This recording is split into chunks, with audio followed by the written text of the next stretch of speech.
미국 국무부가 한미 정상간 통화 사실을 확인하며 이재명 대통령 지도력 아래 한미 동맹이 계속 번창할 것으로 확신한다고 밝혔습니다. 미국 정부가 이 대통령과 트럼프 대통령 통화 이후 이를 공개적으로 확인한 건 처음으로 6일 통화가 이뤄진 지 나흘 만입니다. 앞서 대통령실은 양국 정상은 첫 통화에서 무역 협상 조기 타결과 조속한 정상회담 추진에 뜻을 모았다고 전했습니다. 사상 초유로 내란 특검법 등 3대 특검 법안이 동시에 국무회의를 통과해 공포됐습니다. 본격적인 특검 정국이 시작될 전망인데 제1야당인 국민의힘은 특검 후보 추천 단계에서부터 배제돼 강하게 반발했습니다. 조윤정 기자입니다. 이재명 대통령은 내란 특검법과 김건희 특검법, 해병대원 특검법 등 3개 법안을 새 정부 1호 법안으로 의결했습니다. 6.3 대선을 통해 확인된 내란 심판과 헌정질서 회복을 바라는 국민 여러분의 뜻에 부응하는 조치입니다. 윤석열 전 대통령 내외를 겨냥한 3개 특검은 수사 인력이 각각 최대 267명과 205명, 105명으로 사상 최대 규모입니다. 특히 내란 특검은 역대 가장 많은 인원이 투입됐던 국정농단 특검팀 105명의 2배가 넘습니다. 수사 기간은 내란 특검과 김건희 특검은 최장 170일, 해병대원 특검은 최장 140일입니다. 특검 임명 등 준비 기간을 고려하면 다음 달 초쯤 본격 수사가 시작될 전망입니다. 하지만 특검 후보 추천 과정에서 제1야당인 국민의힘은 배제돼 위헌 소지 논란이 벌어졌습니다. 권력을 쥔 여당이 추천권을 독점한 전례가 없다는 지적입니다. 야당은 특검이 정치 보복에도 악용될 수 있다고 비판했습니다. 별도의 민주당 검찰청을 세우는 수준입니다. 민생이 아닌 사정과 정쟁에 의존하는 정부는 필히 쇠락의 길을 걷습니다. 민주당과 조국혁신당은 다음 주까지는 3개 특검 후보자 추천 절차를 마무리한다는 계획입니다. TV조선 조윤정입니다. 네, 국민의힘이 오늘 오전 서울 고법 앞에서 현장 의원총회를 열고 이재명 대통령 재판 연기 비판에 나설 예정입니다. 오후에는 국회로 옮겨서 차기 지도부 체제 등에 대한 의견을 나누는데 대선 패배 수습책과 향후 행로 논의에 진전이 이루어질지 관심이 쏠리고 있습니다. 이나영 기자의 보도입니다. 국민의힘은 오전 10시 서울 고등법원 앞에서 현장 의원총회를 열고 이재명 대통령 관련 사건 재판부의 기일 추후 지정 결정 등을 비판할 예정입니다. 오후 2시에는 국회에서 의원총회를 열고 김용태 비대위원장 거취와 지도체제 등 논의를 이어갈 전망입니다. 국힘 내부는 지도부 거취 등을 놓고 극심한 내홍이 이어져 왔습니다. 임기 연장을 시사한 김 위원장은 당내 일각에서 제기된 배후설을 반박했습니다. 한동훈 전 대표하고 상의했냐, 김문수 후보의 의중이냐, 심지어는 이준석 개혁신당의 후보의 지령을 받는 거 아니냐, 이런 말도 안 되는 말들을 하고 있습니다. 재선 의원 15명은 김 위원장 임기 연장을 지지했습니다. 혁신안의 취지와 정신에 공감하며 구체적인 실천 방안은 민심 경청 대장정 등을 통해서 마련할 것을 요구한다. 차기 당권 주자로 김문수 전 장관과 한동훈 전 대표 등을 견제하는 목소리도 터져나왔습니다. 김문수 후보나 한동훈 후보가 당권에 도전한 것은 바람직하지 않다고 생각을 합니다. 잘못하면 이게 친윤과 친한으로 구분해서 싸우는 모습으로. 국민의힘 개파 간 내용의 골이 깊어 오늘 의총에도 갈등 봉합은 쉽지 않을 거란 전망이 나옵니다. TV조선 이나영입니다. 네, 오광수 민정수석이 과거 친구를 통해 아내의 부동산에 차명 관리한 의혹에 대해 잘못을 시인하고 사과했는데요. 이번에는 검찰 재직 당시 한 저축은행 사주를 위해 15억 원의 차명 대출을 알선했다는 의혹이 제기돼 또 다른 논란이 불거졌습니다. 곽승한 기자의 보도입니다.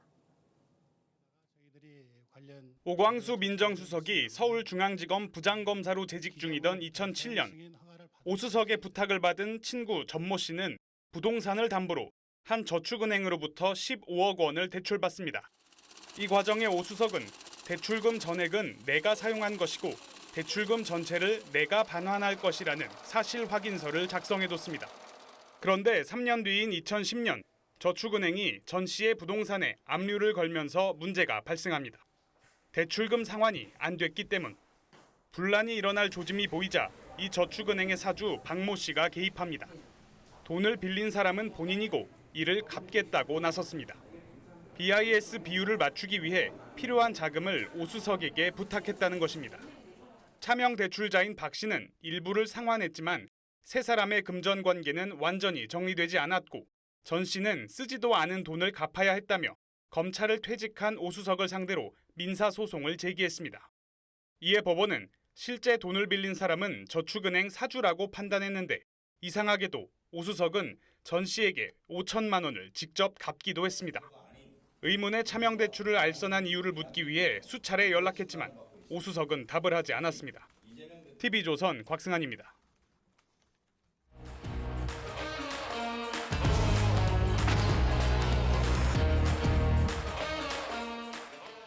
정치권 소식 짚어보는 아침의 맞수 시간입니다. 김진욱 전 더불어민주당 대변인, 윤기찬 국민의힘 법률위 부위원장 나오셨습니다. 안녕하세요. 이른바 3대 특검법이 공포되면서 이재명 대통령 취임 일주일 만에 특검 정국이 시작됐습니다. 여야 목소리 들어보겠습니다. 민주당은 3대 특검을 통해 대한민국의 정상화를 이루어내겠습니다. 통합을 내세운 이재명 대통령의 취임사가 아직 생생합니다. 취임사 따로, 국정 따로 이렇게 빨리 시작해도 되는 것입니까? 저희가 딱 일주일 전 이 자리에서 취임 초기에 어떤 사정 정국이 시작되는 거 아니냐 이런 전망을 했었습니다. 대선 다음 날이었는데 실현이 되어가고 있는 것 같습니다. 1호 법안으로 3대 특검 법안이 통과가 됐어요. 1호 법안이라는 게 어떤 정권의 큰 상징성이 있기 때문에 어떤 민생 법안이 담길 것이냐 이런 관심과 기대들이 있었는데 1호 법안으로 초대형 특검 법안이 됐습니다. 어떤 말씀 주십니까? 그렇습니다. 지금 이재명 대통령께서 대선 기간 중에 예.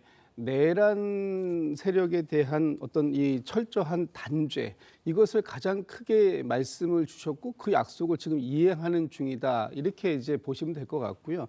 어제도 이재명 대통령께서 윤석열 정부가 이 거부권을 반복 행사해서 지연됐던 것으로 멈춰있던 그 나라를 정상화하는데 반드시 필요한 수순이다 이런 말씀을 주셨습니다. 예. 이번 특검의 목적이 어떤 이 사정정국으로 들어가겠다 이런 부분이 아니고요. 이번 특검은 세 가지 목적이 있습니다. 첫 번째는 진실을 규명하는 것이고요. 두 번째는 책임자를 처벌하는 것이고 세 번째가 재발 방지 방안을 만들어내는 것입니다.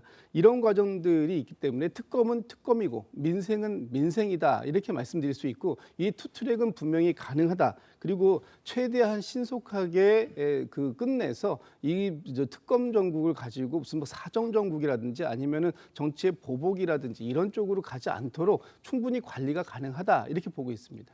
그러니까 민생은 민생이고 특검은 특검이다 이런 말씀이신데 이번 3대 특검법 규모를 따져보면 파견 검사만 120명에 달하고요. 수사 인력이 550여 명에 달한다고 합니다. 이게 인천지검 규모랑 맞먹는 숫자라고 하더라고요. 인천지검이라는 게 국내에 있는 어떤 지방 검찰청 규모 중에 2위입니다. 서울중앙지검 다음으로 큰 규모라 이런 정도의 수사 인력이 특검으로 빠져나가면 어떤 민생 범죄를 다루는데도 좀 차질이 있지 않겠냐 이런 우려도 있어요. 글쎄요, 뭐 저는 그렇게 보지 않습니다. 왜냐하면 기존의 지금의 사건들, 특히 김건희 여사와 관련된 사건이라든지 아니면은 최혜병과 관련된 사건들도 담당을 이제 그동안 검찰에서 해오고 있었던 것을 예. 이제는 특검으로 넘기게 되는 것이기 때문에 그 인력이 그대로 같이 넘어오는 것은 아니지 않습니까? 그렇기 때문에 뭐 민생 부분에 대해서 문제가 생길 것이다. 또는 뭐 과도한 이 비용이 발생될 것이다 이렇게 말씀하시는데 지연된 정의를 회복하기 위한 일정한 비용이 지출은 불가피한 측면이 있고 이 부분 때문에 다른 민생에 대한 범죄라든가 이런 부분들에 대해서 소홀함이 있을 것이다라는 것은 뭐 예단이고 기우다 이런 말씀을 좀 드리겠습니다. 윤기찬 부위원장님 어떻게 평가하십니까? 그러니까 이재명 정권의 1호 법안으로 3대 특검 법안이 통과가 됐습니다. 어떻게 보세요? 저는 이 특검 말씀 주신 여러 가지 그 목적에 하나도 부합하는 게 없다라고 생각을 해요. 물론 이제 뭐 재발 방지를 위한 제도 마련은 필요하죠. 그 제도 마련이라는 것은 이제 국회에서 법안 등을 통해서 마련하는 것이고, 예. 국회에서 행정권이 원래 갖고 있는 수사권까지 독점해서 하기에는 앞뒤가 안 맞는다는 부분이 있어요. 그러니까 이건 정치보복 이상 이하도 아니라고 생각이 되고요. 그러니까 이 특검이 출범하는 경우는 첫 번째 기존 수사기관의 수사 의지가 없는 경우, 뭐 지금은 기존 수사기관의 수사 의지가 없다고 보기 어려워요. 그다음 기존 수사기관의 수사 능력이 없는 경우, 만약에 기존 수사기관의 수사 능력이 없다면 검찰 200명씩 빼다가 할 이유가 없잖아요. 그러니까 이건 수사 능력은 인정하는 부분이고, 그다음에 이제 정치적 중립을 보장하지 못하는 경우인데, 정치적 중립을 보장하지 못하는 경우가 아니잖아요. 오히려 보장하지 못하는 방법으로 특검을 하고 있잖아요. 그러니까 이게 전부 다 앞뒤가 안 맞고, 결국은 뭐냐면 기존 수사기관에 더해서 사실은 적폐청산 시즌2를 시작하는데 대단히 잔인하게 시작을 한다. 이건 전 잔인하다고 평가할 수밖에 없어요. 왜냐하면 기존의 그 어떤 특검보다도 3개의 특검을 동시에 하는데, 예. 3개의 특검 규모 전체가 다 역대급이에요. 자, 이런 경우는 본 적이 없습니다. 그리고 그 특검 안에 들어있는 16, 11, 7가지 이런 범죄 혐의들, 수사 범죄 혐의들을 보면 이미 기존에 했던 내용들을 그대로 답습하고 있어요. 거기에 추가로 들어간 것은 윤 전 대통령에 대한 외환, 그다음에 이제 들어간 것이 국민의 힘에 대한 수사 가능성 있는 혐의예요. 예컨대 계엄 해제 요구 결의를 기타 방법으로 방해한 경우, 이건 국민의 힘을 겨냥하는 거고요. 그다음에 김건희 특검법 내에 있는 명태균 관련해서 공천 개입 여부, 이것도 국민의 힘과 연관되는 부분이죠. 이 전체에 대해서 이미 수사를 하고 있고, 그다음에 이재명 대통령께서 취임한 이후기 때문에 각종 수사기관에 대해서 사실 이 수사기관이 이재명 대통령의 뜻과 반대로 간다는 이런 걸 상상할 수가 없잖아요. 그다음에 서울중앙지검장 사표냈죠. 4차장 사표냈습니다. 이 4차장 인지수사부서를 다루는데요. 그렇다면 그 어느 누구 때문에 이게 된 거죠? 그다음에 법무부 장관의 검사 징계권도 만들겠다는 거예요. 인사권에 개입하겠다는 거죠. 그렇다면 과연 검찰이 독립적으로 오히려 뭐 야당을 위해서 수사를 할까요? 저는 개인적으로 이런 어떻게 보면 검찰의 편향적인 수사 가능성마저 제기되는 이런 상황에서 여당 편향적인 특수부 검사까지 빼가서 국회에서 수사를 하겠다. 저는 글쎄요, 좀 상당히 우려가 되는 사안이죠. 지금 말씀해 주신 이런 부분 외에도 이 부분도 논란입니다. 특검 추천을 범여권에서만 할 수 있게 지금 법안이 만들어져 있는데, 내용을 보니까 그러니까 교섭단체 중에는 윤석열 전 대통령이 포함된 적이 있는 정당은 추천할 수가 없고, 비교섭단체 중에는 의석수가 가장 많은 정당만 할 수 있게 해놔서 결국은 개혁신당도 배제가 된 거예요. 이 부분 어떻게 보십니까? 지금 그 윤석열 이 지금 3개의 특검이 모두 다 윤석열 전 대통령과 관계가 있습니다. 직간접적으로. 첫 번째 내란 특검에 대해서는 당연히 내란 우두머리 혐의를 받고 있는 윤석열 전 대통령이 관계가 있는 것이고요. 김건희 여사와 관련된 저희 특검에 대해서는 지금 그 윤석열 전 대통령의 부인 아닙니까? 그리고 최혜병 특검에 대해서는 윤석열 대통령이 지금 사실상 이 진상을 은폐하는데 가장 큰 역할을 하고 있다라고 되어 있습니다. 그렇다면 윤석열 전 대통령이 소속되었던 적이 있거나 아니면 지금 소속된 지금 이제 탈당했으니까, 그렇다면 국민의힘에서 여기에 참여한다라고 특검을 추천한다고 하는 것은 이것이야말로 이해 충돌의 정면으로 부합하는 게 아닌가. 그렇다면 당연히 윤석열 전 대통령과 관련되어서 수사가 필요한 부분이 있다면 과거 함께 했던 당시 여당이었던 국민의힘은 여기에 참여할 자격이 없다라는 것이고요. 네. 지금 이번 특검이 이렇게까지 커지게 된 부분에 있어서 국민의힘은 책임을 피할 수가 없습니다. 당시 여당으로서 지금 이 특검들이 진행이 되어야 함에도 불구하고 그 특검을 국회에서 재표결 당시에 막았고, 또 윤석열 전 대통령을 통해서 거부권을 수차례 행사하게끔 만들었던 것이 지금의 국민의힘 아닙니까? 그렇다면 국민의힘이 이번 특검에서 특검을 추천하지 못한다라고 불만을 표기할 게 아니라 이번 특검이 진작에 이루어질 수 있도록 협조했어야 되는데 그렇지 못한 부분에 대한 반성이 먼저 필요하다, 이런 말씀드립니다. 말씀해 주신 부분에 일부 납득이 되는 부분도 있습니다. 과거 사례를 보면은 박근혜 전 대통령 특검 당시에도 당시 이제 소속된 당에서는 특검 추천을 안 했었는데, 당시에는 여야 합의가 있었던 부분이고, 이번에는 그렇지 않은 경우이기 때문에 이게 어떤 위헌 소지가 있다, 이런 지적이에요. 그러니까 아까 제가 말씀드렸지만 이 수사라는 것은 행정권의 일부입니다. 그러니까 행정권의 일부에 대해서 국회가 수사에 관여하게 되는 거잖아요. 그렇기 때문에 국회는 사실상 합의를 해야지만 특검이 됐던 거예요. 예.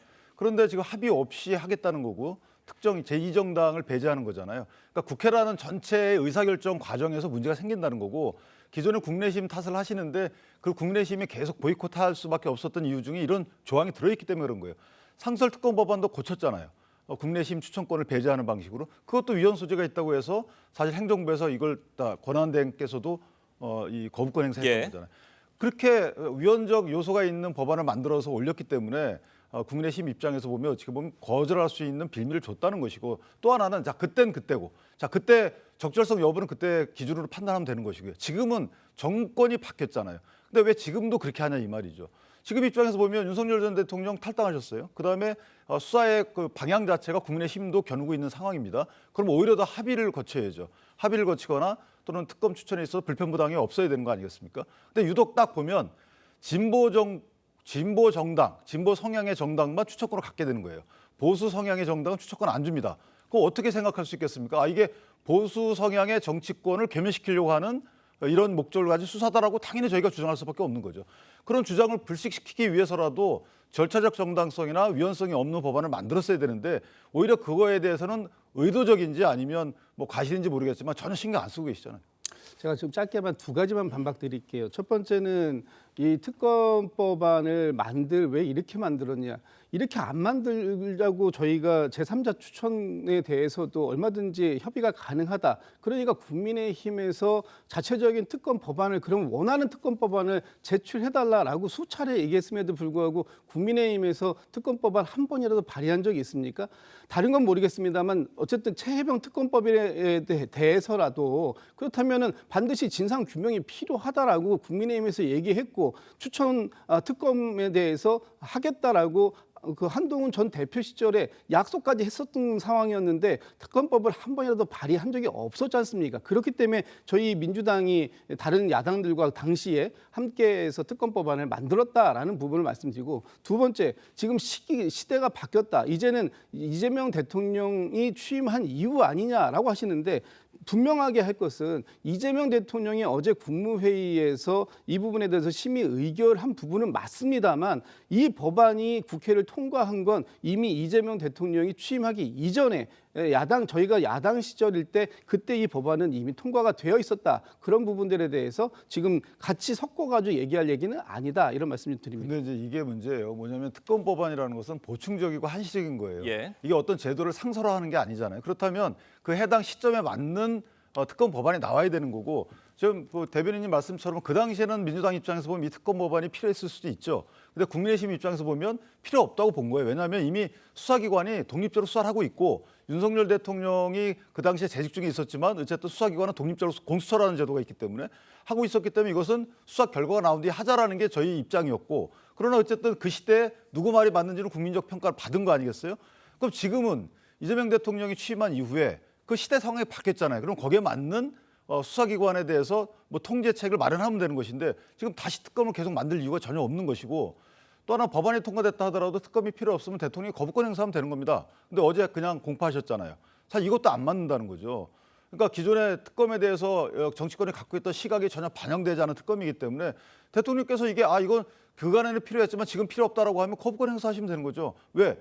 아니 200명이 넘는 검사 내지 수사 인력을 갖다가 민생범죄로부터 갖고 와가지고 특검에 넣는다는 거, 불효불급한 특검에 넣는다는 문제가 있는 것이고, 그다음에 추경까지 세운다는데 그건 뭐 얼마예요? 그건 200억 원 이상의 예산이 드는 이 특검을 굳이 출범시킬 이유가 있나요? 네.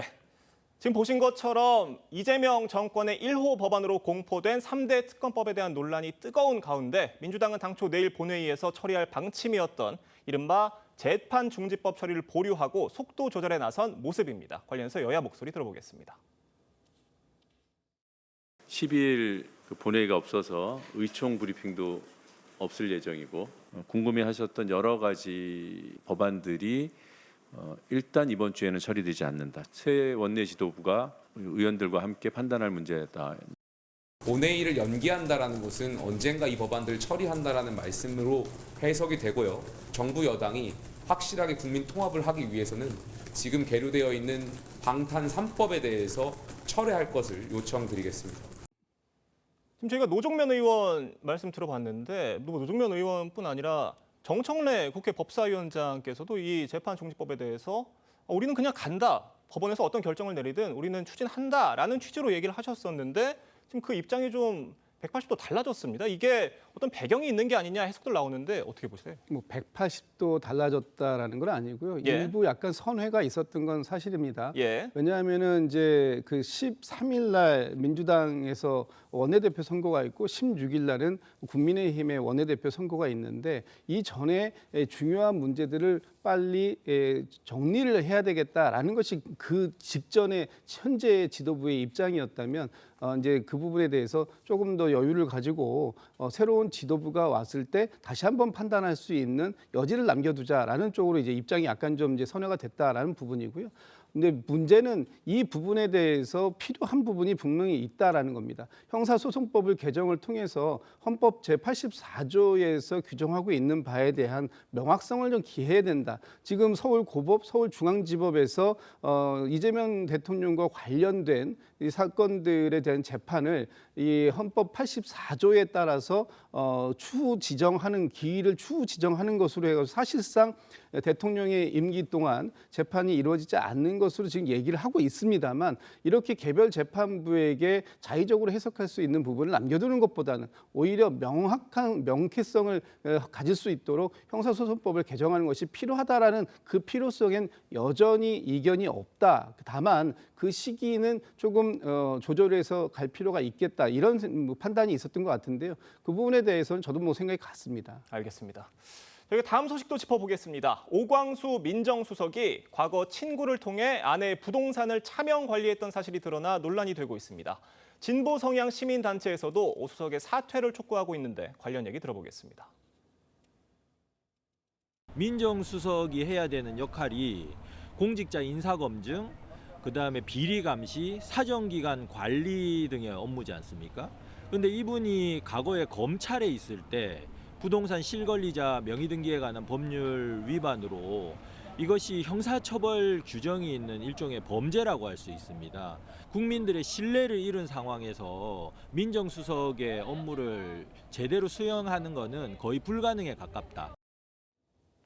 이게 오 수석의 검찰 재직 당시의 일입니다.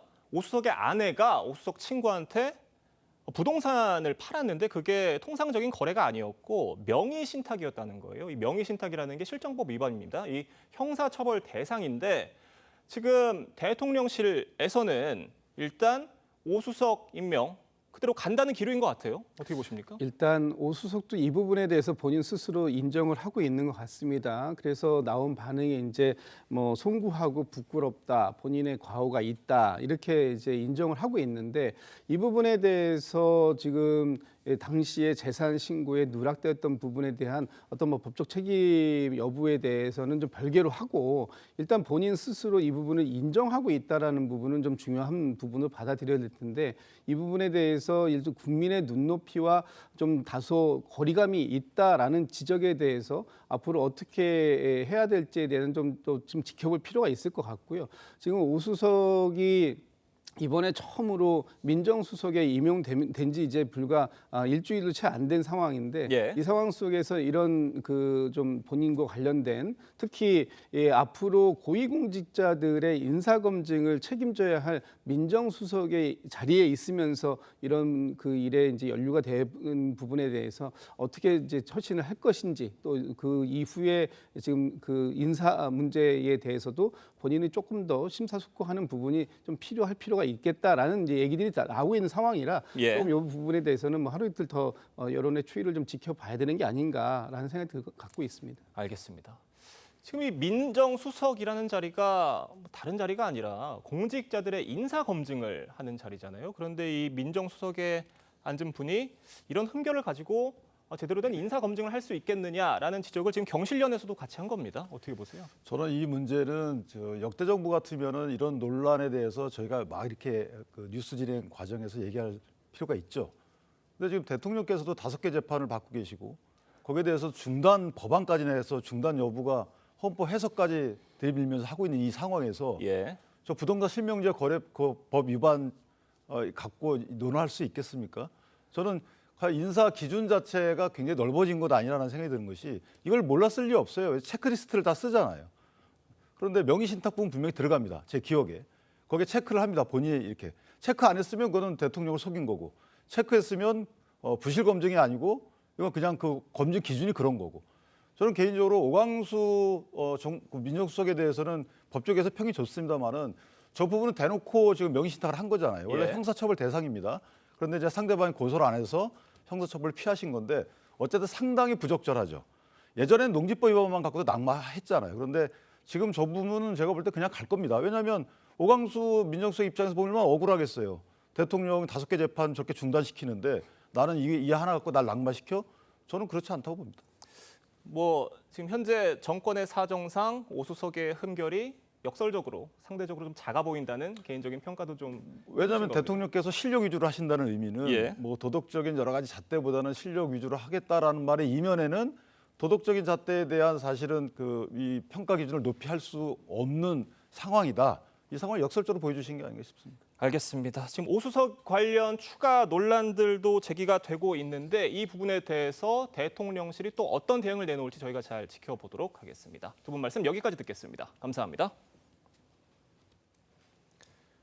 이재명 대통령의 선거법 위반 사건 파기환송심 재판이 무기한 연기된 데 이어 대장동 사건 재판부도 같은 결정을 내렸습니다. 이번에도 대통령의 불소추 특권을 명시한 헌법 84조를 이유로 들어 이 대통령 임기 5년 동안은 재판이 열리지 않을 전망입니다. 다만 대장동 재판의 공범인 정진상 전 실장의 재판은 다음 달 그대로 진행하기로 했습니다. 송무빈 기자입니다. 이재명 대통령의 대장동 사건 재판을 심리해온 서울중앙지법 형사합의 33부가 오는 24일 예정된 재판을 연기했습니다. 추후에 지정하겠다고 했지만 헌법 84조를 적용했다고 밝혀 사실상 임기 중 재판을 열 뜻이 없다고 밝힌 셈입니다. 대통령의 불소추 특권이 진행 중인 재판에는 적용되지 않는다는 해석도 많지만 선거법 파기환송심에 이어 각 재판부가 알아서 미뤄주고 있는 겁니다. 같은 맥락이죠. 재판부 입장에서는 상당히 난감한 거예요. 그래서 저는 추후 지정이라고 하는 약간은 어정쩡한 방안을 채택한 거다. 재판부는 이 사건 공범인 정진상 전 실장 재판은 다음 달 15일 열기로 했습니다. 이 대통령의 위증교사와 대북 송금, 법인카드 유용 사건의 경우에도 공범들이 함께 재판을 받고 있습니다. 이런 가운데 헌법재판소는 헌법 84조가 국민의 평등권을 침해한다는 일반인의 헌법 소원을 접수해 심리를 할지 여부에 대한 검토에 들어갔습니다. 다만 법률이 아닌 헌법 조항은 위헌 여부를 가릴 수 없어서 각하될 가능성이 큽니다. TV조선 송무빈입니다. 네, 엊그제 아침 군산의 한 도로에서 가로등을 들이받은 승합차와 함께 인근에서 남성 1명이 숨진 채 발견됐습니다. 단순 교통사고인 줄 알았는데 알고 봤더니 살인사건이었습니다. 박건우 기자의 보도입니다. 승합차 한 대가 갓길에 멈춰섭니다. 조금씩 앞으로 움직이더니 갑자기 속력을 내면서 바닥에 있던 무언가를 치고 가로등 기둥을 그대로 들이받습니다. 그제 오전 군산의 한 도로에서 60대 남성이 함께 있던 50대 남성을 승합차로 치고 달아났습니다. 50대 남성은 숨진 채 발견됐습니다. 처음 현장에 도착한 경찰은 목격자 설명 등을 토대로 50대 남성이 사고를 내고 튕겨져 나가 사망한 것으로 봤습니다. 가드레일이 없었으면 저로 들어가 버렸어 그 차가. 사람이 튕겨 나온 것 같아요. 하지만 인근 CCTV에서 동승석에 타고 있던 60대 남성이 운전석으로 자리를 옮겨 잠깐 차에서 내린 50대 남성을 차로 들이받고 달아난 사실을 밝혀냈습니다. CCTV에는 차에서 내린 피의자가 갑자기 쫓기듯이 뛰어서 도주하는 장면이 그대로 찍혔습니다. 피해자는 이곳 숲풀 쪽에서 숨진 채 발견됐습니다. 경찰은 교통사망사고에서 살인사건으로 전환하고 그제 오후 8시쯤 60대 남성을 붙잡았습니다. 일단은 피해자 먼저 충격하고 자기도 이제 또 차량 또 충격을 한 번 더 했고요. 교통사고가 난 채로 잡혔어요. 이제 쫓아오는 걸 알고. 경찰은 남성에 대해 구속영장을 신청하고 구체적인 범행 동기 등을 파악하고 있습니다. TV조선 박건우입니다.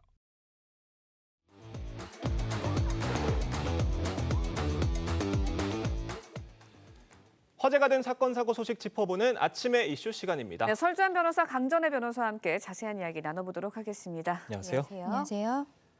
앞서 전해드린 대로 이재명 대통령의 대장동 사건 재판이 무기한 연기됐습니다. 법원은 재판부가 헌법 84조를 적용했다 이렇게 밝혔습니다. 어떻게 보셨어요? 예, 지난 그저께는 공직선거법 사건 파기환송심 재판부에서 역시 헌법 84조의 적용에 대한 해석을 하면서 기일을 추정을 했고 어제 같은 경우에는 대장동 사건의 재판부도 같은 이유로 추정을 한 것입니다. 추정이라는 것은 추후 지정이라고 보시면 되는데 예. 일단은 재판부 입장에서는 기일을 잡지 않는다라는 거예요. 그리고 헌법 84조의 이유다라고 이야기를 하고 있기 때문에 헌법 84조는 대통령의 불소추 특권에 대해서 규정을 하고 있습니다.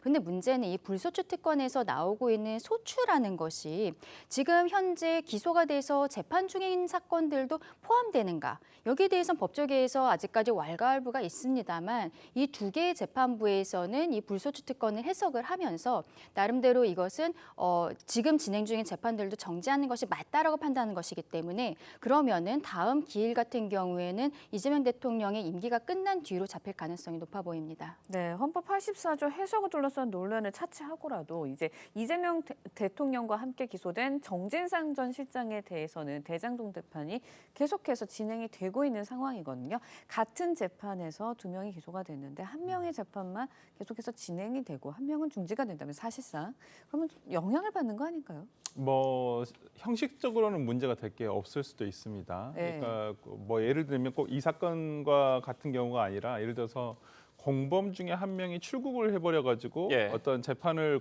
구속된 공범에 대해서 재판을 진행해야 되는 경우들이 있을 수도 있는데요. 뭐 그렇다고 해서 이 도망간 공범이 잡힐 때까지 재판이 정지된다 이렇게 할 수는 없는 것이거든요. 그렇다고 한다면 형식상으로는 정진상 전 실장에 대한 재판이 진행이 될 수는 예. 있겠습니다만은.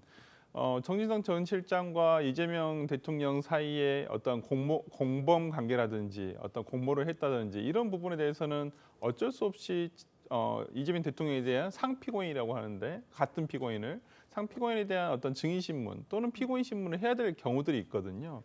근데 그걸 통해서 실체 진실 규명을 해야 되는데 그렇겠죠. 과연 어떤 이재명 대통령이 재판을 받지 않고 그냥 또 다른 한 명의 공범인 정진상 전 실장에 대해서만 재판이 진행됐었을 때 어떤 실체 진실의 규명이 제대로 될 수 있을지 그런 부분에 대해 좀 의구심은 있습니다. 네, 저희가 이 중단된 재판에 대해서 재판부가 내놓은 설명들을 보면 헌법 84조에 따른 조치다, 헌법 84조를 따랐다 이런 정도로 굉장히 짧습니다. 몇 글자 안 되는데 저희 미국에서도 비슷한 일이 있었잖아요. 트럼프 대통령이 당선이 되면서 재판이 중단이 됐는데 당시 법원들이 굉장히 설명을 좀 길게 내놨다고 네. 하더라고요. 왜 이런 차이가 있는 겁니까? 그러니까 이런 부분은 우리 대한민국에서도 좀 본받아야 되지 않는가라고 생각을 하는데요. 트럼프 미국 대통령 같은 경우에는 지난 대선 전에 4건의 사건으로 기소가 되어서 재판을 받고 있는 상황이었습니다. 그런데 당선 이후에 사실상 이제 사건들이 다 종료가 되었는데 말씀하신 것처럼 미국에서는 이렇게 사건이 종료된 것에 있어서 신청서 그리고 법원의 판결문 이런 것들을 일반 국민들이 열람할 수 있도록 공개를 하고 있거든요. 예. 근데 우리 대한민국 같은 경우에는 어제와 그제 나온 그 추정 결정에 있어서는 헌법 84조를 이유로 한다라는 이 한 줄밖에는 나오지 않는 거예요. 그렇기 때문에 국민들께서는 조금 의아하게 생각하실 수밖에 없는 것이죠. 네. 지금 미국 같은 경우에는 특검에서 기소 취하 신청을 한 것입니다. 근데 특검에서 이 신청서를 내는 과정에 있어서 대통령의 직무 수행에 방해받지 말아야 된다는 원칙, 그리고 그럼에도 불구하고 미국에는 모두가 법위에 있지 않다, 누구도 법위에 있지 않다라는 원칙, 이 두 가지에 대해서 상세하게 설명을 하면서 그럼에도 불구하고 특검 같은 경우에는 대통령의 직무 수행이 더 중요하다고 판단했다, 이런 내용들이 들어있거든요. 예. 근데 이런 부분들이 어느 정도 납득이 되어야 되는데 지금 우리 대한민국 같은 경우에는 헌법재판소에서 결정을 한 것도 아니고 각 재판부에서 내부적으로 결정한 내용이고 84조라는 이야기 하나만 나왔기 때문에 국민들께서 더 받아들이시기가 어려운 것이 아닌가라고도 생각합니다. 네, 미국 법원에서는 이제 재판 중단 배경에 대해서 상세하게 설명을 하면서 트럼프 대통령의 임기가 끝나면 재기소할 수 있다는 여지도 남겨놨습니다. 이런 이유 때문에 논란이 좀 더 수그러들지 않았나라는 이야기도 있거든요. 어떻게 보세요? 그러니까 미국 같은 경우에는 특검팀에서 얘기를 한 것이 어떤 대통령이 취임한 이후에도 어떤 재판이 지속된다고 한다면 국정 운영에 심각한 차질을 빚어서 결과적으로 권력 분립을 침해할 수가 있다. 그렇기 때문에 대통령의 직무를 제약 없이 하는 것이 오히려 헌법적 이익이라는 의견을 내면서 면책을 해줬습니다만은 이 면책이라는 것은 일시적 면책을 얘기한다라는 것으로 예. 분명하게 밝혔거든요. 그렇다고 한다면 재임 기간 이후에 트럼프 대통령의 4년 임기 이후에는 다시 재기소가 가능하다라는 부분, 어떤 단서를 네. 달아서 면책을 한 것이기 때문에 미국과 같은 경우는 임기가 끝나는 대로 다시 재기소가 돼서 재판을 받을 수 있다는 부분이 명확하게 이 부분을 밝혔습니다. 그렇기 때문에 미국 내에서는 트럼프 대통령의 사법 리스크와 관련해 가지고 그냥 임기 동안만 유예가 된 것이다라는 것으로 받아들였기 때문에 이 부분에 대해서는 뭐 특별하게 어떤 논의가 있었던 것은 아니고요. 네. 그럼 짧게 여쭤볼게요. 네. 이재명 대통령의 경우도 만약 임기가 종료된 이후에 재판이 재개될 가능성이 있습니까? 대통령의 임기, 이재명 대통령의 임기 동안에 민주당이 주도하는 국회 내에서 어떤 입법적으로 해결하지 않는다고 한다면 지금까지 나온 재판부의 개별 입장 등은 임기가 예. 만약에 맞춰지게 종료된 이후에는 다시 재판, 그러니까 기일 지정을 할 수 있다라는 식으로 받아들이면 될 것 같습니다. 네, 저희가 다음 이야기도 짧게 짚어보겠습니다. 대구의 한 아파트에서 경찰의 신변 보호를 받던 50대 여성이 헤어진 남자친구인 40대 남성에게 흉기로 살해당하는 사건이 발생해 큰 충격을 주고 있습니다. 이 40대 남성은 어떻게 신변 보호 중인 50대 여성에게 접근을 할 수가 있었던 겁니까? 그렇죠. 지난 10일 오전 3시 네. 반경에 가족들이 신고를 한 것인데요. 당시 50대 여성이 흉기에 찔리고 이미 심정지 상태로 발견이 되었습니다. 병원으로 옮겼지만 1시간여 만에 사망 판정을 받았는데 이미 이게 또 피의자와의 관계가 한 달 전에도 있었던 것이죠. 예. 경찰에서는 40대 남성을 쫓고 있습니다만 이 남성이 한 달 전에도 이미 흉기로 같은 네. 여성을 협박한 혐의가 있었습니다. 근데 이분이 이런 사건들이 있었기 때문에 경찰에서는 피해 여성에게 스마트워치도 지급을 했고 집 앞에 지능형 CCTV도 설치를 했어요. 이 지능형 CCTV라는 거는 등록되어 있지 않은 사람의 얼굴이 포착이 됐을 네. 때는 바로 이 피해자의 스마트워치에도 연락이 가고 경찰에도 알림이 가는 것입니다. 근데 마침 그 당시에는 피해자가 이미 스마트워치는 반납을 한 상태였고 이 남성이 집 앞으로 들어간 것이 아니라 복면을 쓰고 가스배관을 타고 피해자의 집이 6층인데 6층까지 기어 올라간 것이죠. 그래서 결과적으로는 가족들이 신고를 할 때까지 예. 경찰에서는 상황을 모르고 있었던 것입니다. 네, 2달 전에 이제 40대 남성에게 경찰 구속영장을 신청했습니다. 하지만 이제 기각된 것으로 알려졌거든요. 당시 구속 사유가 충분하지 않았던 건가요? 왜 이렇게 된 건가요? 그러니까 한 달 전에도 비슷한 범행이 있었습니다. 흉기로 협박을 했었고 스토킹 처벌 위반 등으로 아마 이 부분이 수사가 됐었는데 당시에는 불구속 수사가 됐었는데 이유가 뭐냐면 법원에서는 영장 청구를 했습니다. 구속영장 청구를 했었는데 법원에서는 수사 신문에 임하는 태도라든지 그다음에 10년 이상의 동정 전과가 없다는 이유를 예. 들어서 영장이 기각이 됐거든요. 그래서 이번에 이러한 불행한 상황이 이제 다시 발생이 된 것인데 네. 이러한 부분과 관련해 가지고 조금 더 적극적으로 법원에서 판단을 했더라면 어땠을까라는 생각이 들고요. 당시에 좀 수사기관에서 이러한 영장 청구를 하면서 그동안의 어떤 피의자의 이 범행을 저지른 예. 어떤 피의자의 어떤 그 범행 태도라든지 그다음에 횟수라든지 이런 부분을 조금 더 적극적으로 소명을 했더라면 법원에서 발부 가능성이 있지 않았을까라는 아쉬움이 많이 듭니다. 알겠습니다. 오늘 두 분 말씀은 여기까지 듣겠습니다. 감사합니다. 고맙습니다.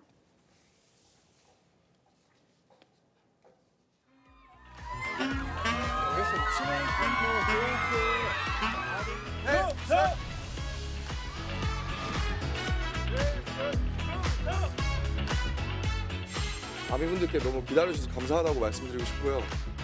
하루빨리 아미들에게 달려가고 싶습니다. 조금만 더 기다려주시면 저희가 정말 멋있는 무대로 다시 돌아오겠습니다.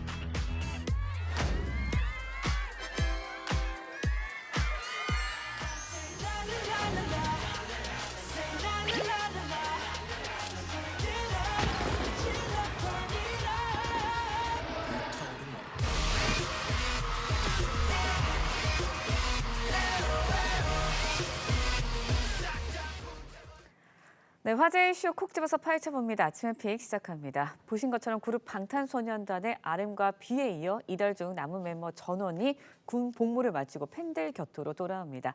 완전체 복귀를 앞둔 BTS 관련 소식 권상희 문화평론가와 함께 자세히 짚어보도록 하겠습니다.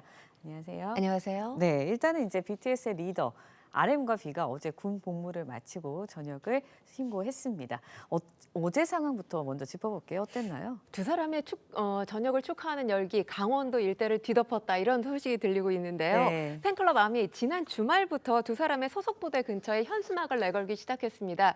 현수막의 내용은 전역 축하해, 꽃길만 걷자, 그리고 늘 응원하고 보라해. 사실 이 아미들이 쓰는 단어 사랑해라는 말의 다른 말이 보라해입니다. 보라라는 건 다들 아시겠지만 BTS를 상징하는 상징색이죠. 예. 그래서 응원하고 보라해 이런 현수막들이 걸렸고요. 팬들 저녁 행사장인 이 춘천의 한 축구장에서부터 서울 용산의 하이브 4호까지 운행하는 이 두 사람의 얼굴이 그려진 버스를 마련하기도 했습니다. 화면 보시면서 보셔서 아시겠지만 색소폰을 불면서 나타난 RM의 모습, 그리고 꽃다발을 한아름 들고 나타난 B의 모습. 어제 이 두 사람의 투샷만큼 BTS 팬들 그리고 BTS의 이 완전체 모습을 기다리는 모든 사람들에게 더 큰 선물은 없었던 것 같습니다. 네, 팬클럽 아미들, 시티 투어 버스, 전광판 광고 등을 통해서 곳곳에 전역을 축하했다고 하는데 멤버들에게도 잊지 못할 선물이 될 것 같아요. 그렇죠. 그 큰 전광판을 통해서 나의 모습이 나올 때 얼마나 그러니까요. 기분이 좋을까 이런 생각이 드는데요. 시티 투어 버스랑 전광판 광고, 이 아이들 팬들이 생일이라든지 저녁 또 신곡 발매 같은 주요 이벤트를 축하하거나 응원할 때 자주 활용하는 방식입니다. 강남과 홍대역, 합정역 등의 저녁을 축하하는 이 전광판 광고가 진행됐고요. 예. 또 해외도 예외는 아닙니다. 일본과 미국과 같은 해외 주요 도시에서는 BTS 멤버 저녁을 기념해서 랜드마크 점등식이 이루어졌고요. 또 버스 랩핑 같은 다양한 글로벌 팬 서포트가 이루어지고 있습니다. 오늘 그리고 광화문을 지나시는 분들은 눈여겨보실 게 있습니다.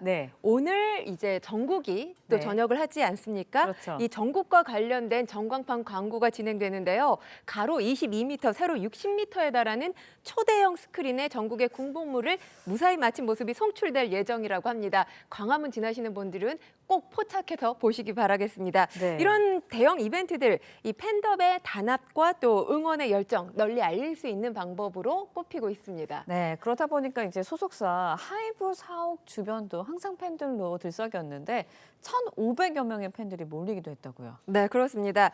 이 팬들, 멤버들의 저녁을 축하하는 전광판 트럭, 또 현수막, 위아 100이라는 문구가 랩핑되어 있는 이 하이브 4옥을 중심으로 해서 인증샷 찍는 릴레이가 펼쳐지고 있습니다. 그러면서 또 이 깔맞춤에서 옷도 입고 있어요. 보라색으로 깔맞춤한 옷들을 입고 이 길에서 인증샷 찍고 있는 팬들의 모습 많이 볼 수 있었는데요. 현장에는 BTS 노래들이 울려 퍼졌고요. 또 팬들 서로 기념품을 나누면서 축제 분위기를 즐겼습니다. 인근 카페와 편의점 매출도 쑥 늘어났다는 후문입니다. 네, 하이브 사옥 주변이 이제 보라색 물결로 물들었지 않았나라는 생각이 드는데 오늘 이제 지민과 전국도 전역할 예정입니다. 그런 만큼 소속사 하이브도 맞이한 분주한 모습입니다. 축제가 또 펼쳐진다고요? BTS 페스타 다들 기다리실 텐데요. BTS가 6월 13일이 이제 데뷔 12주년입니다. 이 시기에 BTS 페스타뿐만 아니라 고양종합운동장에서 제2호의 콘서트도 열릴 예정입니다. 이 콘서트 5만여 명이 수용 예정이라고 하는데 전시 인근에서 전시까지 펼쳐지기 때문에 아마 고양시를 찾는 인원 수십만 명에 달하지 않겠느냐 이런 예측이 나오고 있는데요. 이날 완전체의 모습을 볼 수 있을지에 대한 기대감도 높아지고 있습니다. 네, 주식 이야기도 좀 해볼게요. BTS 저녁에 맞춰서 주식시장도 들썩이고 있습니다. 하이브 주가 52주 신고가를 경신했어요. 네, 그렇습니다. BTS 완전체 복귀 기대감에 하이브 주가가 최근 3년 만에 최고가를 경신한 건데요. 증권가에서도 긍정적인 전망을 내놓고 있습니다. BTS 멤버 전원 전역과 완전체 컴백을 앞두고 하이브 목표 주가 기존에 33만 5천 원으로 잡았는데 36만 5천 원으로 9%가량 상향해서 전망을 하고 있습니다.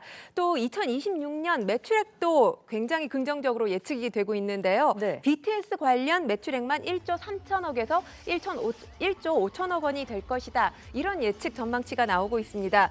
BTS 대규모 월드 투어를 하겠죠, 아무래도. 또 앨범과 글로벌 활동 재개가 실적 개선의 핵심 동력이 될 것이다. 이런 분석이 나오고 있는데 그동안 사실 하이브에 계속해서 지난 4월 민희진 전 대표의 갈등 이후에 악재가 계속 쌓였던 상황이잖아요. 아마도 하이브 입장에서는 BTS의 완전체를 기다리는 팬들의 기대감과 이들의 완전체 이 자체만으로도 천군 만마를 얻은 것이 아닐까 이렇게 생각을 할 것 같습니다. 네, 마지막으로 짧게 여쭤볼게요. 컴백 기다리고 계신 분들 많은데 컴백 무대 언제쯤 볼 수 있을까요? 일단 뭐 빠르면 연말 또는 내년 초로 지금 예상을 하고 있습니다. 뭐 멤버들이 각자 작사 작곡 능력이 있잖아요. 곡 작업에 대한 시간이 아무래도 필요할 것으로 보이기 때문에 당장 컴백하기는 어려울 것으로 보입니다. 네, 알겠습니다. 권상희 문화평론가와 함께 이야기 나눠봤습니다. 오늘 말씀 고맙습니다. 오스트리아의 한 고등학교에서 총기 난사 사건이 발생해 최소 11명이 숨지고 수십 명이 다쳤습니다. 20대 남성 용의자는 재학 시절 집단 괴롭힘을 당한 것에 앙심을 품은 것으로 알려졌는데 3일간 국가 애도 기간이 선포됐습니다. 이루라 기자의 보도입니다. 평화롭던 오전 시간, 학교에서 갑자기 총성이 울리고 사람들 비명소리가 터져나옵니다. 오스트리아 제2의 도시 그라츠의 한 고등학교에서 20대 남성이 학생과 교직원을 향해 무차별로 총기를 난사했습니다. 이로 인해 적어도 11명이 숨지고 수십 명이 다쳤습니다. 부상자 일부는 상태가 위중해 희생자가 더 나올 수도 있습니다. Also mein Sohn war drinnen und es geht ihm gut. Das wissen Sie schon. Das weiß ich. Das habe ich gleich Gott sei Dank gewusst. Also er hat ein Handy gehabt und hat gleich telefonieren können. Aber es war 용의자는 약 40발의 총을 쏜 뒤 교내에서 스스로 목숨을 끊었다고 경찰은 밝혔습니다. 현장에선 유서가 발견됐는데 용의자는 과거 재학 시절 집단 따돌림을 당한 것에 앙심을 품고 이를 버렸을 가능성이 제기됐습니다. Beim mutmaßlichen Täter handelt es sich um einen 21-jährigen Österreicher aus dem Bezirk Graz-Umgebung. Nach derzeitigem Kenntnisstand wurden bei der Tat 2 Schusswaffen verwendet. 오스트리아 총리는 국가적 비극이라며 사흘간 국가 애도 기간을 선포했습니다. 오스트리아는 유럽 내 총기 소유율이 높은 나라로 꼽히며 이번 참사를 통해 총기 규제를 놓고 논란이 일 전망입니다. TV조선 이루라입니다.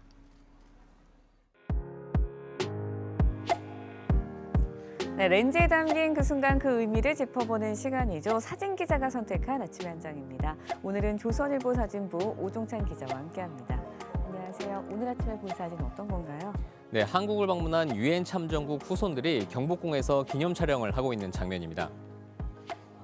6월 보훈의 달을 맞아서 6.25 유엔 참전국 후손들이 한국을 찾았습니다. 한국을 이해하는 뜻깊은 시간을 보내고 있는데요. 사진으로 만나보시죠. 참가자들이 형형색색의 한복을 입고 경복궁을 찾았습니다. 환한 웃음과 함께 손에 들고 있는 팻말이 눈길을 끌었는데요. 국가보훈부가 주관하는 이번 교류 캠프에는 13개국에서 150여 명이 참가했습니다. 모두 6.25에서 우리를 위해 싸웠던 참전용사 후손과 참전국 출신 대학생들입니다. 네, 의미가 있던 캠프였던 것 같은데요. 6.25 전쟁에 대해서 잘 모르고 있는 세대일 것 같은데 그래서 6.25에 대해서 잘 알아보는 시간을 가졌다고요? 네, 6.25 전쟁이 발발한 지 벌써 75주년이 됐는데요. 후손들에게 6.25 전쟁을 설명하는 시간도 가졌습니다. 서울 용산 전쟁기념관에서 참전기념비에 헌화하는 모습인데요. 참가자들은 전쟁기념관을 둘러보며 6.25 전쟁의 기록을 살펴봤습니다. 북한이 보이는 파주 도라산 전망대를 찾아서 비무장지대를 둘러보는 시간도 가졌습니다. 가슴 아픈 기억이지만 6.25 전쟁으로 맺어진 인연, 미래 세대까지 아름답게 이어갔으면 하는 바람입니다. 지금까지 아침의 한 장이었습니다. 오늘 전국에 30도 안팎의 낮더위가 나타나겠습니다. 어제 주춤했던 서울의 낮 기온도 다시 오르겠는데요. 한낮에 서울이 29도로 어제보다 4도가량 높겠습니다. 다만 그만큼 일교차가 크다는 점 참고해야겠고요. 내일은 31도까지 올라 이번 주 중 가장 덥겠습니다. 볕도 무척 강하겠습니다. 대부분 지역 자외선 지수가 매우 높은 단계까지 오르겠고요. 일부 지역은 위험 단계까지 치솟는 곳도 있겠습니다. 자외선 차단제를 자주 발라주시는 게 좋겠습니다. 자세한 한낮 기온 살펴보겠습니다. 서울과 춘천 29도, 대구 30도, 부산은 27도까지 오르겠습니다. 오늘 전국 하늘 맑고 대기질도 깨끗하겠는데요. 다만 제주는 흐린 가운데 내일부터 최대 80mm 넘는 많은 비가 내리겠습니다. 모레인 금요일에는 충청 이남 지역에 비가 내리겠고요. 주말에는 전국으로 확대되겠습니다. 오늘의 날씨 박선민입니다. 이상으로 수요일 뉴스 퍼레이드 마칩니다. 네, 저희는 내일 아침 7시 30분에 다시 찾아뵙겠습니다. 시청해주신 여러분 고맙습니다.